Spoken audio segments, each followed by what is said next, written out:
tripod. Alright guys, let's do this thing. The lighting isn't ideal, but you know what? I just don't care today. I just don't care. Okay. Oh, that is good. Okay. Look, I don't know how I'm gonna get the thumbnail for this video. I don't know what's going on over there either. All right, let's get into it. All right. Hello there, my lovely friends. I am back in my messy office, but this is not an office update. It has been 1 week since I filmed my first office update, and I have done absolutely zero work in this room. And I had big plans to do work, but there's been a lot unfolding in my life, and there just literally hasn't been time or space, like physically or mentally, for it. I'm going to get into it. Like, I am making space for it this week because I am ready. All right, today's video, honestly, I didn't know what to film. I wanted to post something. I didn't know what to film. If you watched last week's video, you know that I have been, in a dip lately, and it's just fueling anxiety in a way that I haven't experienced in years. And it's like a blast from the past, but not a good blast. And it's just, I just feel very anxious and stressed and like under pressure too, a lot all at the same time. And it's just like a lot going on emotionally with me. So thank you, by the way, for all of your lovely support. I know there's a lot of speculation about the cause of things. Like, I'm not here to talk about those things right now, and I'm not trying to, what do people call it? I'm not like vague booking. That's not intentional, and I'm not trying to fish for compliments without like giving you the tea. By the way, I'm drinking some tea or whatever. Honestly, this is what it comes down to. I feel called to share authentically with you, especially right now, which is a very difficult time to share because I like literally cannot share like totally transparently right now. And I want to share about how I'm feeling and how I'm experiencing my life right now, and it's very difficult to do that without being specific, and I apologize for that. But I'm choosing, this is a choice, I've decided that I'm choosing to honor my intuition, like my gut feeling, to go with sharing in what capacity I can. And I hope that it's interesting content for you and maybe helpful to you in some way, because this is a very human experience, going through highs and lows of life and things that go along with that. I have a lot of experience with anxiety, so I feel like I'm coming at it with a lot of experience under my belt for this round. So I do feel better equipped, and I feel like I'm handling it a lot better than I did in my 20s for a multitude of reasons, but we'll get into that in a minute. But also, oh gosh, this is one of my biggest problems with anxiety. When I'm like really, really anxious, my memory goes out the door. It has something to do with cortisol. I don't know the science. All I know is like the basics. Your body produces more cortisol when you're like emotionally and physically agitated and stressed, either and or. And cortisol really messes with your mind. And for me, that presents in like, I'll be talking and mid-sentence, I just won't remember what I'm talking about. So I like have to write everything down if it's really important. And even then I can't like piece it together. My brain is all over the place lately. But that being said, let's get back to the point of this video. The thing is, I want to share with you authentically. I'm going to do that in the capacity that I can. I think it's really important to me at this point in my journey that I stay connected to my content, that I keep up with it, because it fuels me both creatively and financially a little bit. That doesn't hurt in any phase of life. And also it helps me feel connected, and that's something that historically I've struggled with a lot, especially in times of anxiety And anytime I'm like down, or I tend to go completely inward and shut everything else out and everyone else out. And I just paint on this like happy mask, and I just like push that, like everything's fine, I'm great. And you know what? After a lifetime of doing that, I've gotten really, really, really good at it. I've said this before and I'll say it again. I could have, if I had chosen to be like pursue professional acting as a career, maybe I could have won awards. I don't know. Not to be like, I would have been an amazing actress, but like I know how to play the game of masking, and I know how to do that very, very well. And I don't do that here, not lately. I haven't done that here in a while, and I think having this space that feels safe to me, and as much of a public internet space can feel safe, is really important to me right now.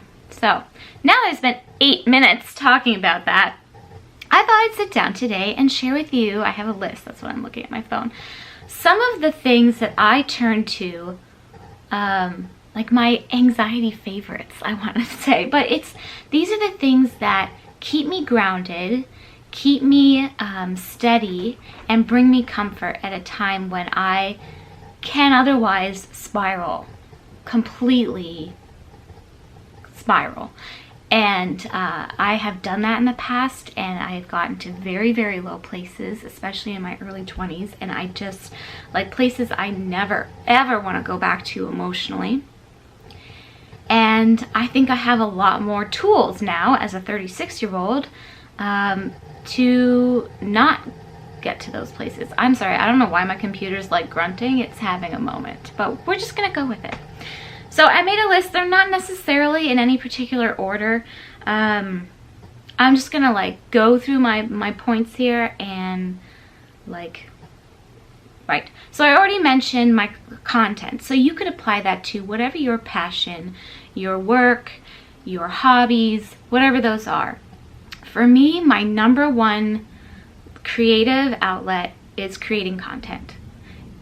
That's just what it is for me. I love the filming, I love the editing, I love the sharing. That is really important to me, so I am making a point to keep up with that.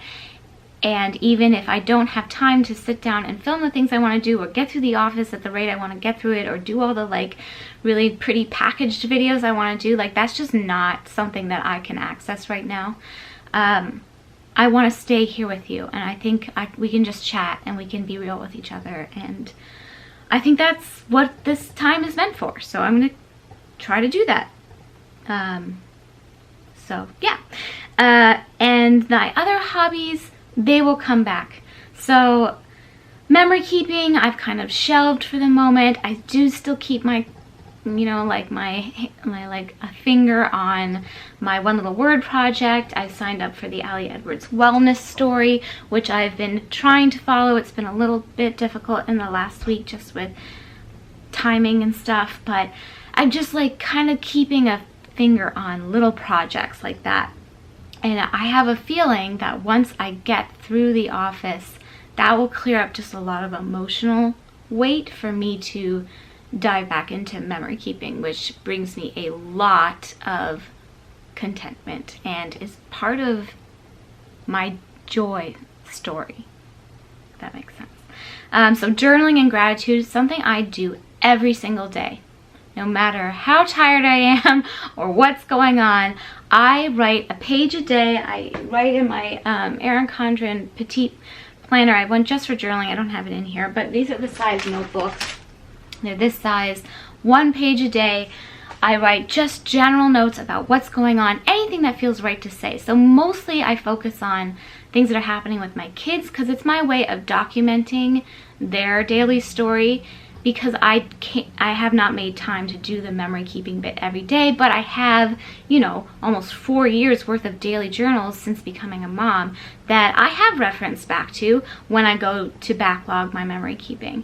And even I know that even if I never get to the memory keeping, I'd like to get to it, but even if it never happens, I have that I have memory keeping. It's just journaling, and that is memory keeping. But in that journal as well, I leave a space at the bottom of the page for 3 gratitude points. And some days either they just flow right out of me and I could write like 50. And other days, like yesterday, I kind of sat there with the pen hovering over the paper for like, I don't know, 5-6 minutes, like it was just like so hard. And I knew there were so many things that I could be grateful for from that day. But it just, in that moment when I'm trying to access them and define them, I mean, sometimes it's hard. And those are the days that it's especially important, I feel, to look for those gratitude pieces. And this is the last thing I write down every day. So I do planning before that, like I do like general notes and stuff for the next day, and then I will do my journaling, and then I do the gratitude bit at the end. So that's the thought that I leave myself with at the end of the night. And I've been doing this for, I don't know, 5-6 years now, something like that. It makes a huge difference, especially in anxiety and things like that, you know, whenever there's kind of just a dip. But I feel like anxiety robs you. It can. I'm not saying it must, but it can rob, I shouldn't say you, I should say me. So I only know about my own experience with this, right? Nobody really knows anybody else's experience. You only know your own, but we can relate to each other when we share them. Anxiety can rob me of seeing the joy and the little things that make such a big impact. Like historically, in times of intense anxiety, I have just been almost numb to everything. And that's been a coping mechanism and a defense mechanism, you know, whatever, that might be the same thing, but just having to pull out 3 gratitude things every day brings me back to what is good right now, because there's always good even when everything else feels like poop. I'm trying not to swear, but do you know what I mean? Crap. We'll say crap because that's okay. When everything else feels like it's going to crap, like, you know, it's not everything, right? There's even if it's the smallest thing, like, oh, I had a really great cup of tea today, or oh, the leaves were so beautiful outside, or oh, my kid said the funniest thing, or, you know, whatever. And it's just like a minute or even a second. Focus on those little moments of joy. So I'm kind of segueing into my next thing, and that's focusing on noticing the little things, right? Again, like I said, anxiety can, I've noticed anxiety can totally wash those out for me, like totally wipe them out. But, and they have in the past, but I'm noticing, like, what I'm taking pictures of on my phone. I take so many pictures every day of my kids, but I've been taking so many pictures of the leaves and the sky and like just how beautiful fall is. And that brings me comfort, knowing that I am noticing, not even just like the like obvious things, like how cute, like how freaking cute my kids are, like duh, right? But that I'm noticing the beauty around me even when I'm steeped in a difficult emotional place. That brings me a lot of comfort and a lot of hope, because I know in the past that hasn't been the case, and that worries me, and that's when I can get into a really negative place. And I know that I'm okay if I'm noticing how beautiful the clouds look in the sky, and I'm noticing how vibrant the full moon was last week, and I'm noticing how gorgeous our neighborhood looks, lined with all the different colors of trees. Like, I'm noticing those things, and it's not just because I'm forcing myself to notice them. I'm taking pictures, and then I'm at the end of the day, I'm like, oh, I noticed these things. You know, like these were things that stood out to me enough to pull up my phone and be like, this is beautiful, I want to remember this. So that's really important. But also noticing things like the little everyday things that happen, you know, with your kids or your pets or your loved ones. Like, for me, dancing around the kitchen with my kids, like of course we all want to spend quality time with our kids, but at the same time we need to, you know, function as parents who are in charge of their well-being. So there's a lot of cooking and cleaning and laundry and just tidying, and there's a lot of stuff. And I think it's good to encourage kids to be independent and be able to play by themselves, and it's nice to have a healthy balance. But I feel like in the past, maybe I wouldn't have been able to like bring myself, I don't know, because I didn't have children, you know, in my 20s, but I can imagine I wouldn't have been able to bring myself to be really present with them. And I've made that a high priority right now. And that keeps me very positive, even in a, like I said, a very difficult emotional time. So making a point to dance around with them and be silly and stop, want to know what I'm doing when they ask me to come over and read to them or play with them, things I would have done anyway. But I'm especially putting a lot of focus and priority on that right now, when I know I could easily just like get lost in doing the dishes and tuning out and numbing, you know, like just feeling numb. Okay, so talking it out. Something I did not do at all, basically, for a long time in my, you know, for the first, I don't know, 26 years. Not a big talker. And I am so happy that I found a therapy practice that really worked out for me. I will tell you that I have, it's not like super great timing, and I didn't really foresee all of this unfolding. Or maybe I would have made a bit different choice. I don't know. But basically, I ended the therapy relationship commitment I had been in for, I don't know, 7+ years at the end of the summer. Actually in late August. So I was kind of without somebody for a while, but I have found somebody else that I just started working with, like literally just, and I know that's a really good connection. And I can talk more about this at another point. About, you know, it just felt like it was time to end that relationship because I felt like I couldn't be 100% truthful, and that to me was a red flag. That I don't know if I really want to get into this right now. Let's just say I went like 8 weeks almost without anybody, and that was tough. That was really hard for me, especially in the past month. It's just been very, very difficult, and I'm so grateful now that I'm, you know, settling in with somebody new. But I realized, like I've been saying this for years, right, how important therapy is for me, how it keeps me just really conscious of the subconscious stuff. The stuff that I am really good at pushing down and masking and whatever. Like it just, I need it, and I know I need it. It's an important piece of my mental health.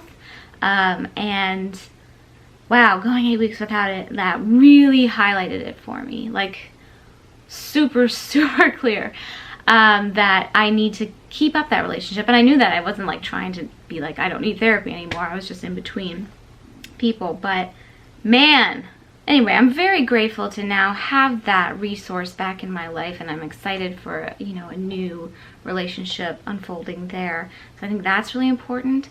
I've also confided in a friend recently, and not something that I am very good at or have a lot of experience with. I tend to ask people about their stuff and just like try to like, don't look at my stuff, nothing to see here.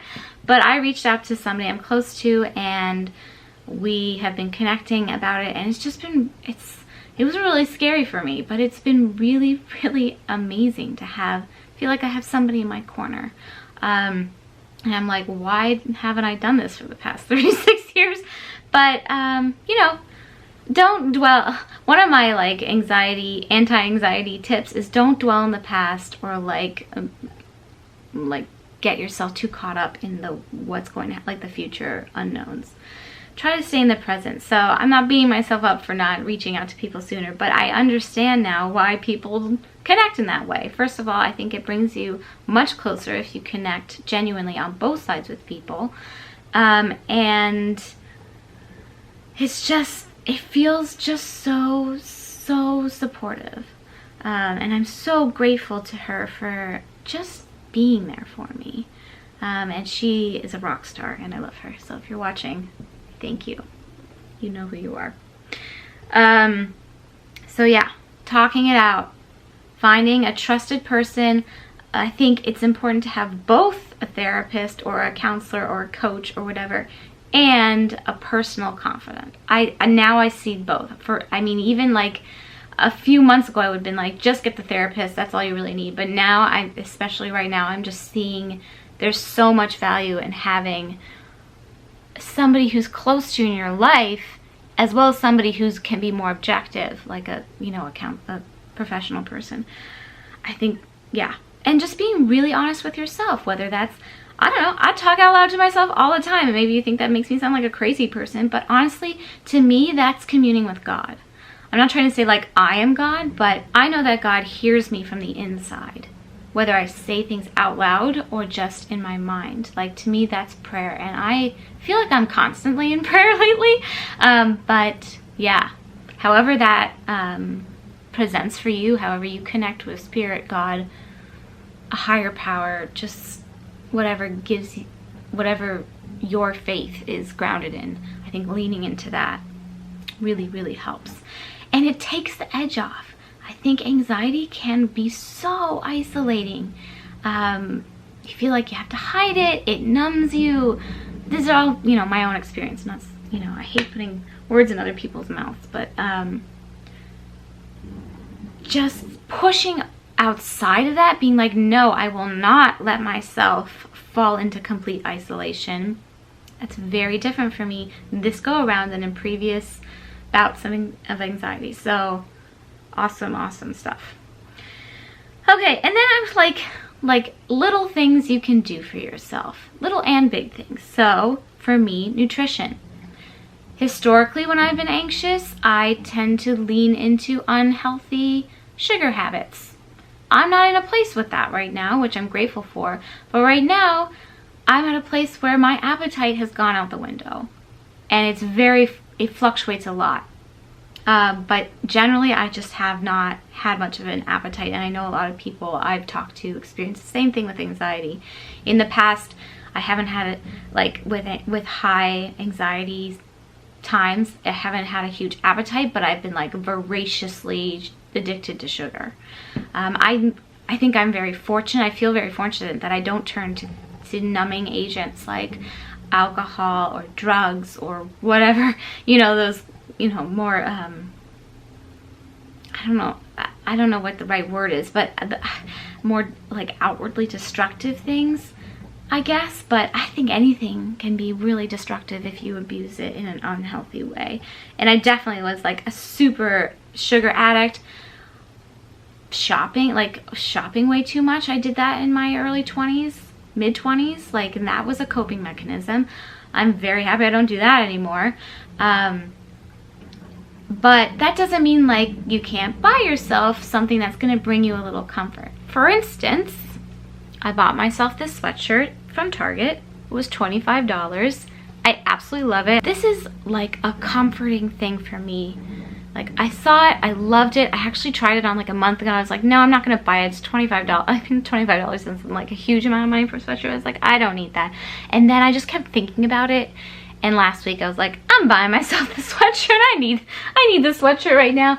And it's not like I'm going out and I'm dropping $2,500 on like an unnecessary handbag or anything. So it feels like a little more healthy, I guess, in that way. But I think picking out something that's going to bring you comfort, even like physical comfort like this. For me, that also is like taking care of myself nutritionally. So like I said, I'm not like, I haven't been super hungry, but I've been very aware that there have been times when I'm just not eating enough. So I've been making it a point to make sure I get at least one really solid meal a day. And whenever I feel hungry, I honor that, even if it's 10:30 at night. And I'm like, last night, I didn't really eat dinner last night. I just wasn't feeling it. I had a few bites and I was just like not feeling it. And then 10:30 at night comes around and I was like, I really want some pretzel rods dipped in hummus with fake cheese wrapped around them. Because that's been a snack that I've been craving lately for whatever reason. So I went downstairs at 10, I brushed my teeth at 7 o'clock, right? Like, I wasn't gonna eat. I don't usually eat after 5 o'clock dinner time. It's just like a habit I have. I eat with the kids and then that's it until the morning. I went down, I ate my pretzel rods dipped in hummus with fake cheese wrapped around them, and it was awesome, and I felt really good, and then I was able to go to sleep feeling nourished and, better. So taking care of myself, like not getting too rigid about eating times and rules, and just making sure that I'm getting nutrition in. Leaning into the comfort foods that I know are good for me, both emotionally and physically. So not sugar, because that doesn't help, but I let myself have a little dark chocolate every day. Dark chocolate gives me a little pep. Makes me feel a little bit better. Do I need more than a third or half of a bar of chocolate on any given day? No. That's a lot different than in my early 20s when I would have eaten like 3 bars of chocolate when I was feeling really stressed. So letting myself have that treat, having the cup of tea, I really look forward to my latte in the morning, like more so than ever. That first sip of coffee is just life-giving. Like leaning into those things and really experiencing them. I feel like with numbing behavior, you don't even taste what you're eating. So like in my, in my younger anxious self, I would have just scarfed down a bunch of sugary treats and I wouldn't enjoy them. I wouldn't taste them. And then I would just like keep eating them because it was just like never enough. And now I savor like this cup of tea with a little bit of honey in it. Later I might have a few bites of this chocolate bar and it will be delicious. Making sure I get a really solid meal today. I had a really solid breakfast. I only ate half of it because Donnie ate half of it, but that's all I wanted. Like I had a beautiful, we have this gorgeous bread at our local Whole Foods called the Seduction loaf. It's just a very grainy, seamy loaf. It's so good, toasted. And my favorite thing is to spread mash a little avocado on it, put some hummus on top of that, and then put the everything but the bagel Trader Joe's seasoning that like everybody and their brother on YouTube talks about on top. It is so good. It's like Donnie's favorite thing. He usually eats half of it and I eat the other half. And that really is like, I haven't wanted breakfast in like 2 weeks. And this was the first day I was like, I want breakfast. Like I'm having breakfast and I felt really good. And so yeah. Feed yourself. Make sure to feed yourself well. I would say feed myself well. That's been helping. Not look for fast fixes in a numbing, and engaging in them in a numbing way, but really looking. Food is life. Food is comfort. I think it's okay to dive into comfort foods that nourish you, especially when it's like making homemade soup, having that cup of coffee. Like for right now it's fall and it's getting cold, but not only do they nourish me well, nutritionally speaking, but they warm me from the inside out, and that makes me feel really taken care of. Movement, huge for me. And this has always been a big, like I've said for a better part of a decade, that that exercise is my anti-anxiety drug of choice. I don't use the word drug lightly because I do think people can abuse exercise. And maybe I've gone through periods of time where I lean into it a little too hard. I think I have a very healthy balance with it now. I don't do more than an hour a day on any given day of really exercising. I don't count walking my dog or doing the kind of yoga I do, which is hatha yoga and a very slow-paced, non-athletic type of practice. I don't count those as like my 1 hour of exercise. And I don't always do a whole hour, and like sometimes I only do a half an hour, and that's fine. But that just brings my mind into focus and takes me out of my whatever thoughts are spiraling or things that are just flying through my head, takes me out of that and puts me in a zone. For me, that's running right now. It's literally been a gift from God that I can physically run right now. And I don't say that lightly. Like, I am taking a lot of care and steps in protecting myself physically. I'm just prone to injury and talked about this a lot, but I'm working with a physical therapist and a personal trainer, and I see a chiropractor on a quasi-regular basis, and these people help me stay healthy, and that is self-care, that I'm taking those steps and making sure. And I've just been, easing myself into running so as naturally as possible, and I need it. I need it. It gives me peace, which is very hard to come by when you're stuck in an anxious cycle. And then yoga. I've been doing the yoga with Adrienne daily. She has a daily free yoga calendar. All of her videos on YouTube are free. I've been doing that since January 1st. And you know, I miss like one day every 6 weeks or something, but just for timing. But that has been huge for me, because I find that when I'm really anxious, even when I'm not really anxious, like I don't breathe very well most of the time. And even if it's only a 10-minute practice, and her daily practices run from like 10 to 40 minutes long depending on the day, so they're very short, and they're not, like I said, they're not athletic. Like, they're very easygoing, slow, and they focus on the breathing and the just like being present with yourself. And that is another way that I like center myself, and I breathe really well for whatever length of time that I'm doing the yoga, and that's like my air for the day. So that's been especially important right now. I already talked a little bit about self-care, like the comfort, what I call comfort tokens. So for me, this sweatshirt is a comfort token. I'm not running out a huge tab at Louis Vuitton. I never know how to say it. People always say I say it wrong. Louis Vuitton, is that it? Like, I don't do that. Like, I have no interest in doing that right now. In fact, I'm selling all that stuff. Like, goodbye. I'm done. But I thought about the sweatshirt for a month, and I was like, it's $25, Jen, just buy the sweatshirt. And I wear it on days when I especially need it, and it feels like I'm being hugged.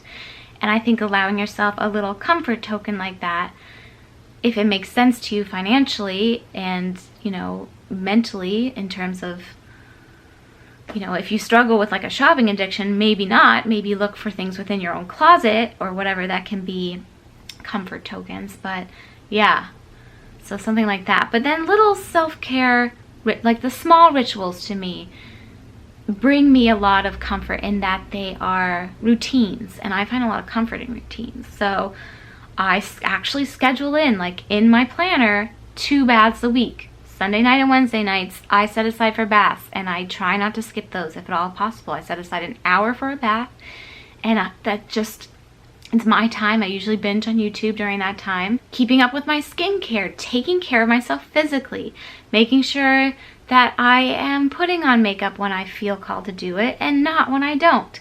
Like, I don't wear makeup most days, but I feel like in the last couple of weeks I've worn it on a more regular basis because it makes me feel a little bit better some days. Some days it makes me feel a lot better not to have it on. Like getting myself ready, laying out my clothes the night before, all of these little rituals that are taking care of myself, putting my lotion on at night, on my hands and on my feet. Just little things like that that I historically could lose because I just was too wrapped up in feeling really anxious. Focusing on those little things kind of brings me back to present and keeps me grounded.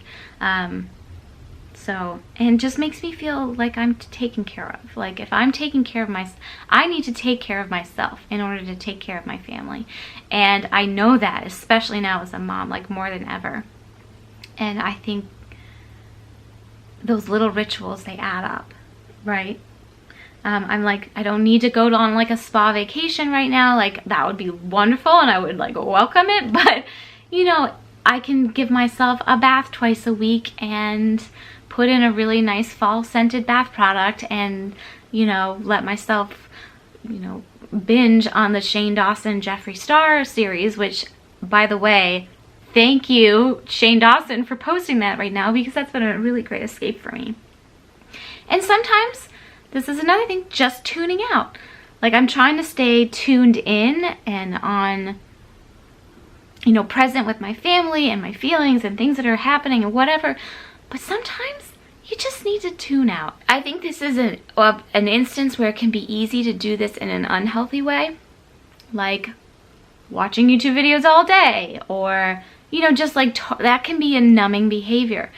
But every once, like on my bath nights, I save those Shane Dawson videos for those bath nights because they're like an hour long. It's perfect.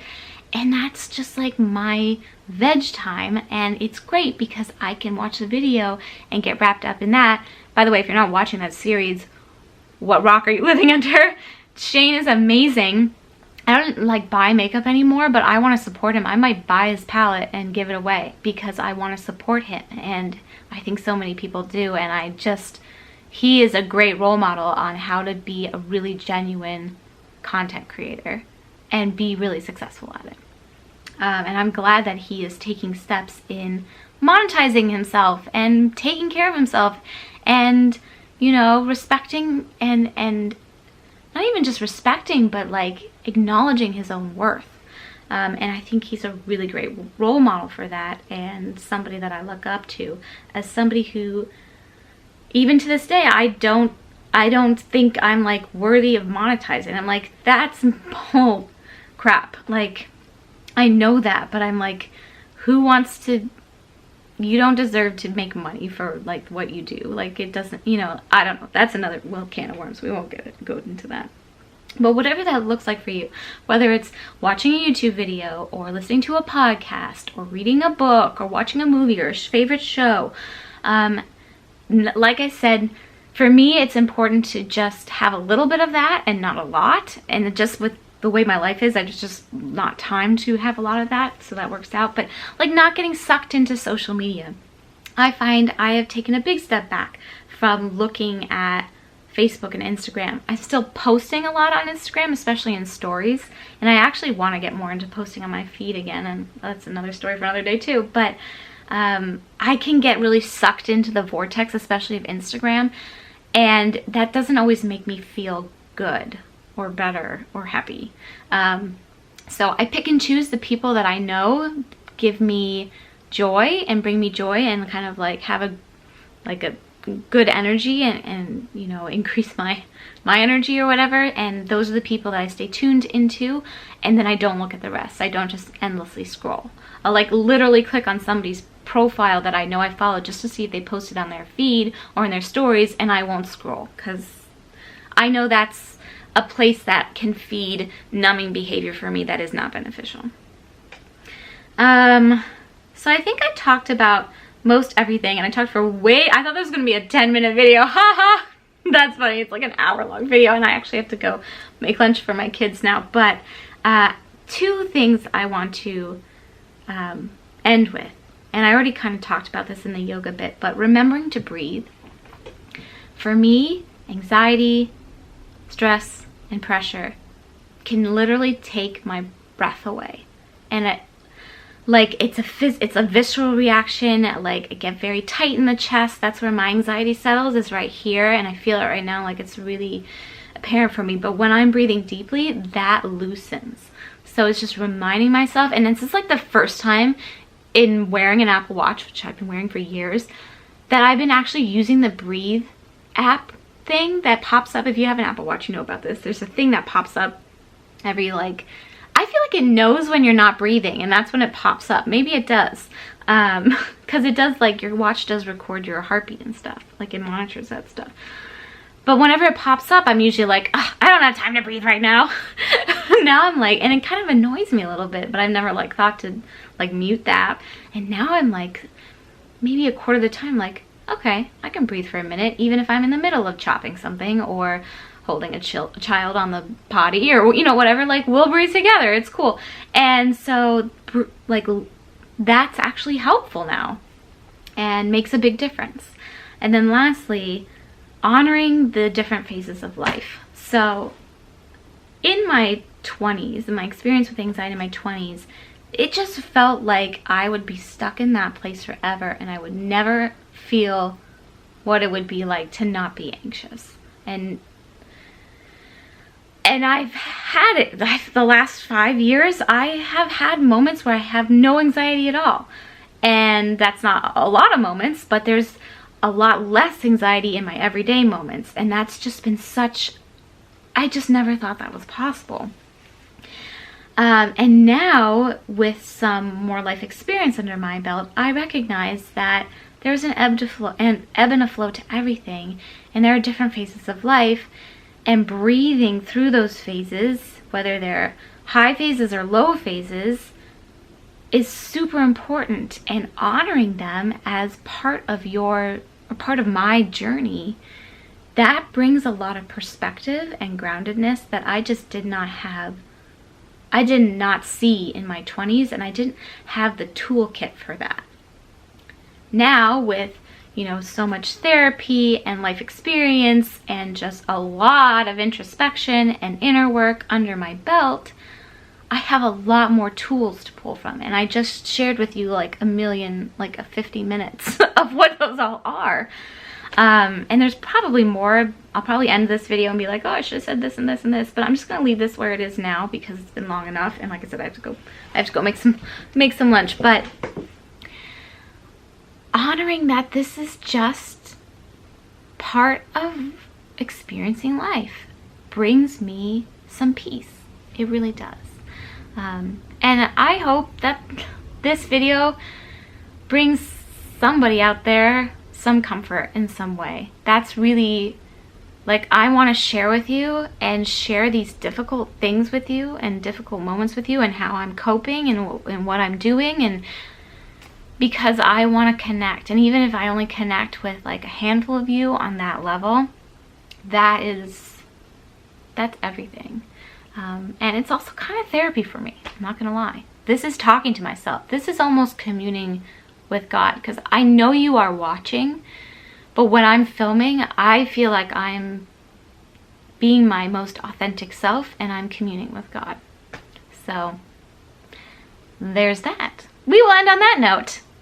I'll see you soon, hopefully with some office updates. But like I said, we're just gonna go with the flow here, and I'm gonna share, and we're gonna live this life together. Anyway, hope you're all well. Thank you for watching. Lots of love to all of you, and I'm sending lots of love, support, care, hugs, everything to anybody feeling like they could use a little extra support right now. I'm here for you. We can be here for each other. Take good care, my friends. Thank you for watching. Bye.